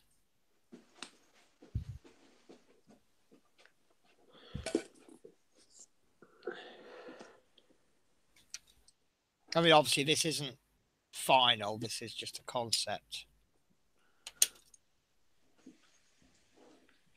And there's still a bit of wobble on it. And there's also quite a lot of friction as well. Maybe black electrical tape because it's smoother. Right. But there is an improvement. But it seems to be that it wobbles more that way just going to remove this so you can see it. It's a shame, really, because I mean, I've got exactly the same problem with the DeLorean, and I haven't fixed it because it's, as I say, it's not going anywhere. But I've got lots of wobble on these, and it's a shame they didn't use, like, I suppose it's cost, I don't know, but I mean, the model is a lot of money. Just a conventional bearing, you know. Yeah, I mean, the thing is, we've got a full scale bus, translated down to 1 to 12 scale on a part that you're not actually going to see. If they built that wheel exactly the same way as the full scale buses, A, would it work because not everything translate downwards in scale? Yeah. And B, would it really, I mean, the extra cost that it would make, I mean, it could actually involve an extra 5 issues. And would you really want to pay that much extra money just for a small, there'll be a lot of people out there that have got wheel wobble that won't necessarily be too bothered about it. Because like I say, Yeah. if it's just going to sit on a shelf as a don't touch my model, then do you want to pay? Do you need that much extra detail on a part that you're not actually going to see that easily? So and that's totally it's only if you're a bit. The DeLorean had the same issue, but in my opinion, the DeLorean was 10 times worse. Right. So we've done really well on this bus then. I think personally, I mean, I can't speak for everyone's models, but mine, yeah, I had a lot worse on that than this bus. Yeah. But yeah, so I put 4 Sorry, I was wondering who the first person was who was going to remind me of the bins, and it's Alan. Yeah. This is going to be the little thing for the stream, isn't it? Remind Penny of the bins. Last week I almost missed them because we've got the council bins that get collected every fortnight, and we've got a little private refuse company that they collect every week. And I swear that the council came the week before, and I heard the bin lorry stop, and I went running down because you know what the bin men are like these days. If you don't put the bins on the path, they don't collect it. And I thought, oh, so I went running down, and they'd already collected. And I said, oh, thanks, guys. I thought you were coming next week. And they said, no, that's all right, no problems.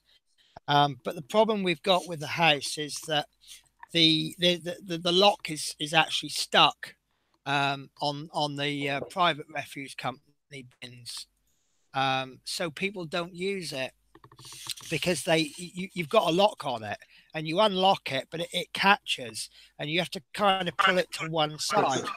Now, last week it wasn't a problem because all they do is they come with an empty bin and they take the full one and they leave an empty one. But obviously what's happened is this week they've taken the one that worked and they put back the one that we had 2 weeks ago. So now we've got sticky lock again. But because the lock had been sticky, no one used the bins. So now the council bins are all overflown. You can't shut the lids. And it's down to Muggins here every couple of days to transfer bin bags from the council bin into the private one. Otherwise, it does. You have to make sure that private one is full up because obviously it's space, and the more space you leave in the council bins, because we kind of use those as an overflow bin. Anyway, that completely goes off what we were talking about. So yeah, Teddy said DeLorean had the same issue. His DeLorean was worse. I just shoved an insert in and it cured it. Well, I mean, maybe this is something that we can hijack the Facebook group about and discuss. So right. So Horlicks, you've released issue 7 of your build today. Do you want to talk about it, or do you want to issue 8, I think it is today. Oh, is it issue 8? I know there was one.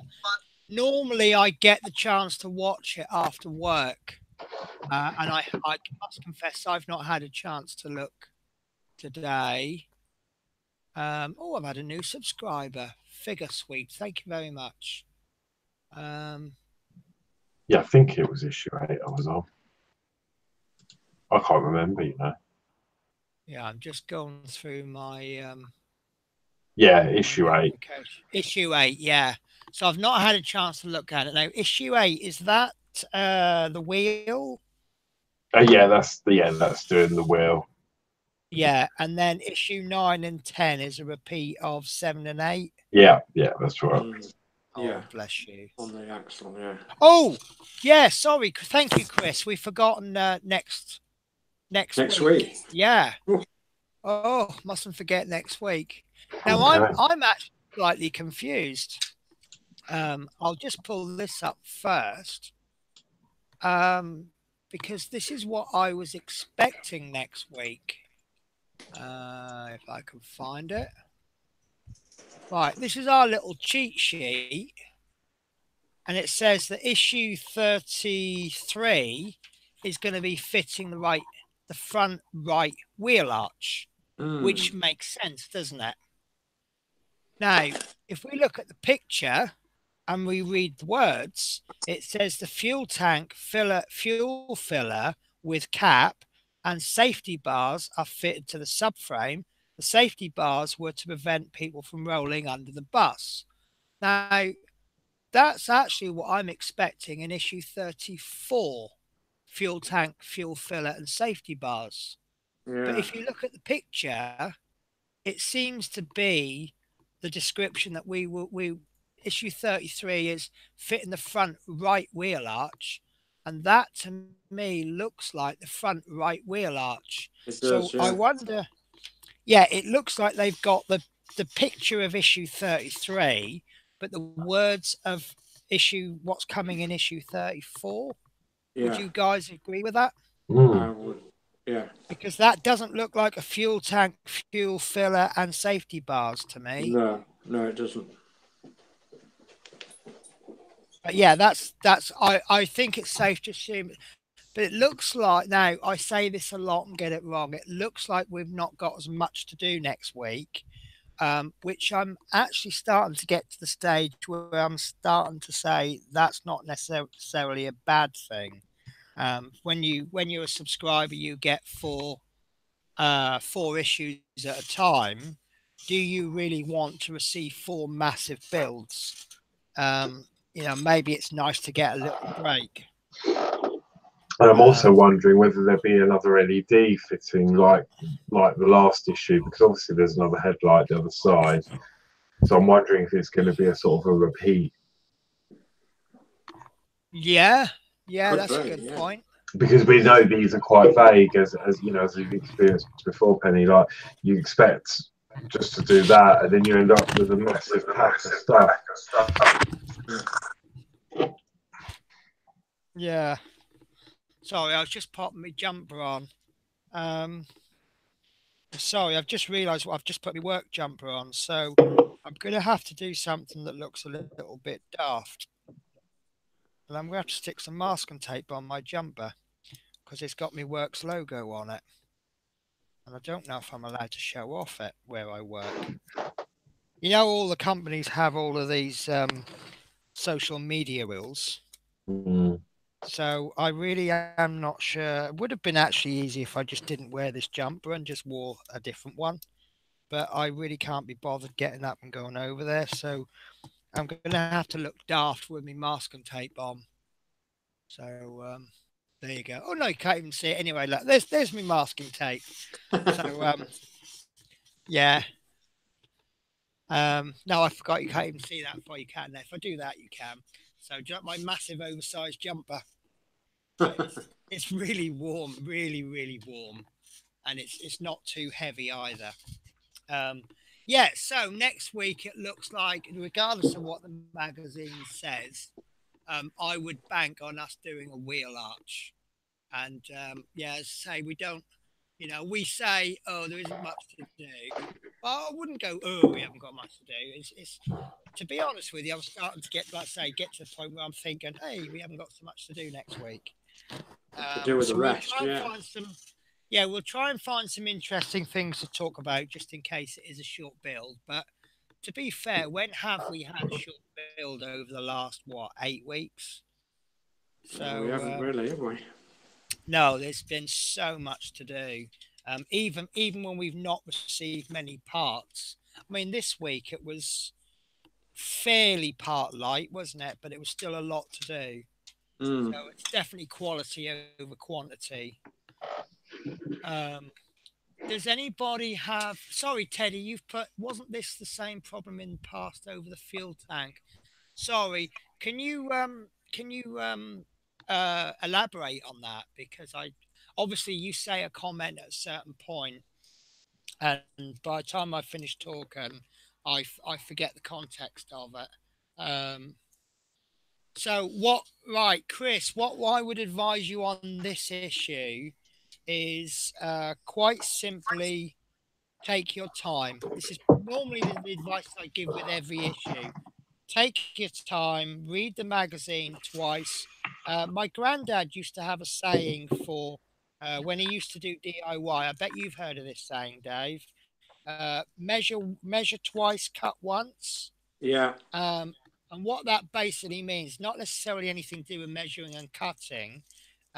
If you prepare twice, you then only have to do the job once. Yeah. Said we were fitting fuel tank, then it was total. Yeah. I can't remember being. I'm going to have to check that, Teddy, because I actually genuinely can't remember them telling us it was going to be something next week. And then when next week came, it was something totally different. But yeah, so yeah, mainly for the benefit of Chris, I'll just quickly go through over any specific advice. Right, stage one, we're fitting the mud flap, and that's going to be exactly the same as last week.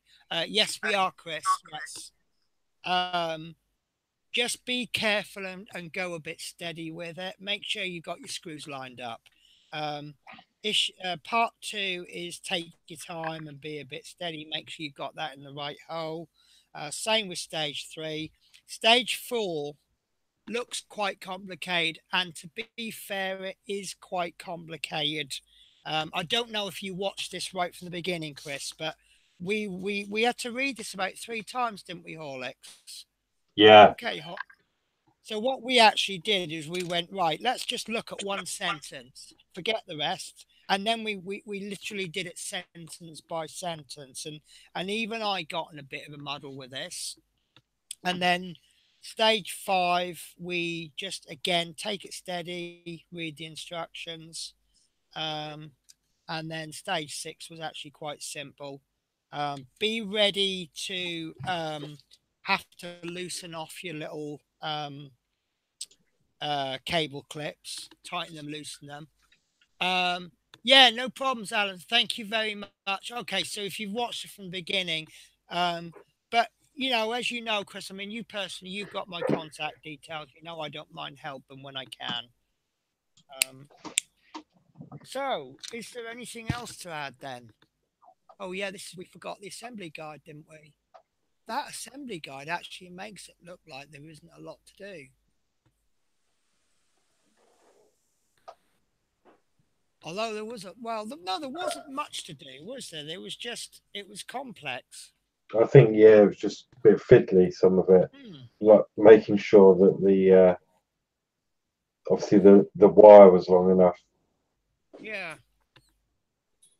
Or not, yeah, because that's in the my right main position. worry is the wire. So I've got a horrible feeling that I'm going to be loosening off those clips and moving the wire about a bit. But I think I've done it as the magazine has done it. But I'm not confident it's in exactly the right position. Was issue 23 penny fuel tank and fuel lines. Okay. So what did 22? Did that tell us that we were having something? Hang on, I've got to find issue 22 now. I'll try and remember to have a look at that for next week. I've got issue 23 because that's one of my subscription issues. Which is, I might have 22 here. Yeah, it's what we want. Yeah, we want 22 to tell us what's coming in issue 23, don't we? Oh no, I've got 23, 24, 25, and 26. Ah, okay. I've got it. What do you want? 22? We want the back 22. page of 22 to tell us what's coming in issue 23. Coming in issue 23. In this issue, we continue to work on the brake system and assembly and fit the fuel tank and fuel line. Right. That's in well, 23. If that's the fuel tank. Yes. Yeah, you were right, because there's no way that's a fuel tank, is it? And what came in 23 was the header tank assembly, rod and brake system. Yes, yeah. That's right. So they got the words wrong on that one. Yeah. Oh, well done there, Dave. Yeah, and good spot there, Teddy. Yeah. So what we so do we want to go with the description? We want to go with a picture then, don't we? Not the description. Yeah. Right. Okay, so I think we can assume then that next week is going to be the front right wheel arch. Yeah. I think so. Yeah. Or we could just go, sod it, we'll just get what we get and we'll just enjoy it for the next years. Yeah. So, I have run out of things to say. What about you, Horlicks? No, I think that's it for this. I don't think I've got anything. Just that. Yeah, I'm looking on your shelves. I can't see anything. I tell you, I'm loving that R2D2. R2D2 is it's one of those builds I really couldn't pick it up at the moment because there's some part work's going to be coming out, and I don't think I can afford all of them. But every week that I watch it, I regret it just a little bit more. I think what Drew. I mean, I love doing electrical things, and it's just jam packed with tech. So I think that's why I was really drawn to it. And actually, R2D2 and the drawing are the first part works I've ever done. Well, one of the things I noticed, I mean, you look at the 3D printer. Obviously, that's more than 2 years old, but things like the software, I've noticed that it's no longer valid. I mean, you have to sort of wiggle it. But the software that in fact, the file extensions for the files, they don't even exist anymore. Obviously, although the 3D printer is still working as a 3D printer, a lot of the technologies and things that they've described is no longer valid. Whereas the R2D2, that's what it's 85 weeks, so it's coming up for 2 years, and yet what they had planned 2 years ago is still good technology today, and that's one of the things that I like about it. And the thing is, I mean, if it's a 2-year-old build, it was probably planned about 4 years ago, so it's really old technology that's still valid today. Does that make sense? Yeah. Yeah. They don't just go, oh, we've got an idea, let's do an R2D2, and then the next week issue 1 comes out. It all has to go through loads of planning. So, this bus, I wouldn't be surprised if that was planned 2, maybe 3 years ago. Yeah, I saw it 2 years ago. Yeah. And I know that, I mean, the rumor is that when the R2D2 finishes, they've got the X-Wing is going to be coming out. And apparently they've planned the next build that's going to come out when the X-Wing finishes.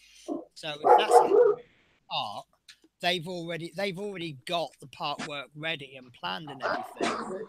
So Quiet. So Teddy Carner has just made the most wonderful comment I've read for a long time. Awesome show again, guys. This is what makes these builds.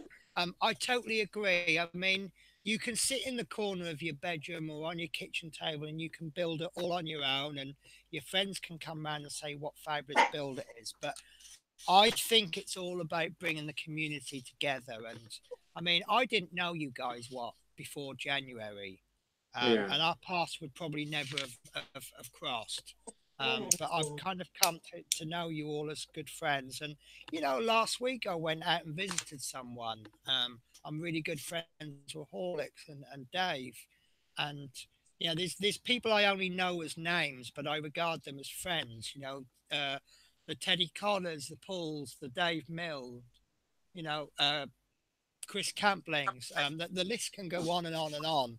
And I'm just so busy chatting with people all the time now. It's not just get your magazine, do your half an hour worth of build, and then that's it. This build actually lasts the whole week for me because people are always talking to me about it. Where's the dog that wants to be part of the stream?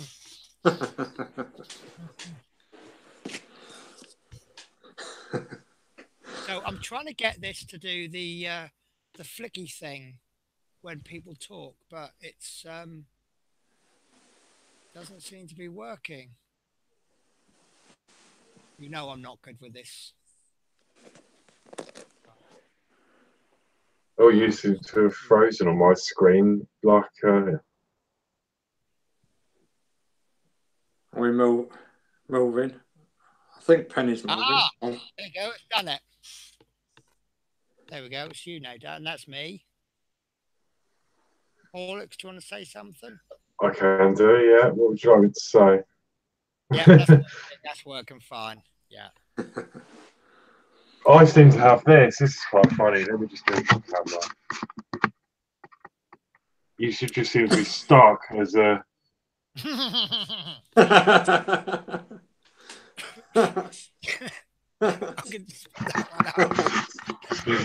I am actually, yeah.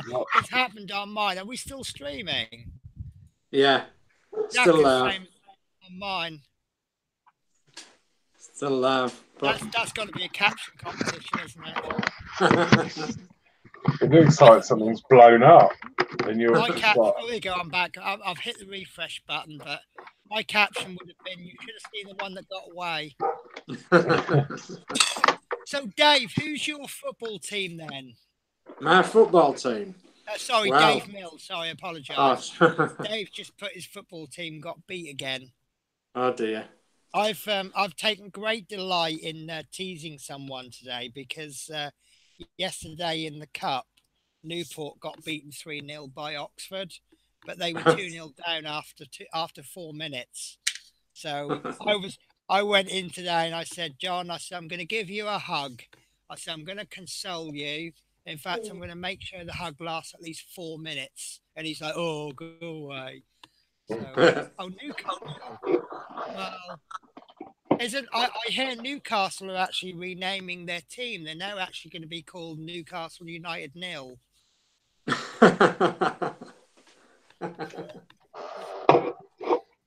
Hey, it could be worse. You could be a Man United supporter.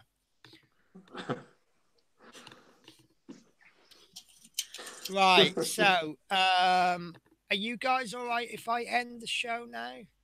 Yeah. Okie dokie. Right. So, guys, thank you very much for watching. As always, I appreciate it.